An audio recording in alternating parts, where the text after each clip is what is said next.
This is Ryan Abraham for USCFootball.com, and my 3 keys to victory for USC and Washington going to take place right here in the Los Angeles Memorial Coliseum. Number 20 Trojans and number 5 Huskies going to battle it out, first and second place in the Pac-12 right now. My first key to victory, I want to see the USC defense give up 0 explosive plays in the first quarter. So what's an explosive play?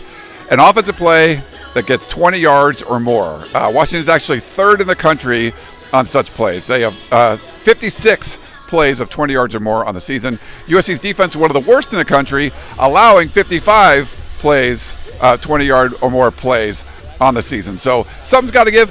What we saw against Cal last week, a couple explosive runs in the first quarter, 40-plus yard touchdown runs, 2 different occasions from Jade Knott. So I just want to see this USC defense slow down the Washington offense in the first quarter. You're going to get some plays later on, but don't allow these huge explosive plays in the first quarter and put USC behind already. So I want to see that limited in the first quarter.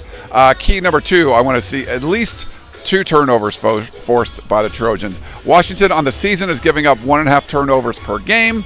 And USC's done a pretty good job of generating turnovers. 4 last week against Cal. I think getting the ball out of Michael Penix's hands, get it to Caleb Williams, force at least 2 turnovers. This is a Washington offense that gives up a bunch of turnovers. So their turnover ratio isn't great. Get some turnovers, get the ball back. Washington's going to score, but when they don't, maybe get the ball back for Caleb Williams in better field position. And the last key to victory, it's going to be a simple one. I'm going to go with 40. 40 points or less. Let's just say under 40 for this USC defense against Washington. Since September 30th, the USC defense is allowing over 42 points per game.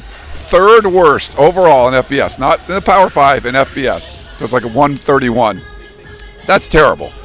This Washington offense, though, hasn't been as explosive. They've in the last 4 games, they've only topped the 40-point mark once, and that was last week against Stanford. So they didn't score an offensive touchdown against Arizona State.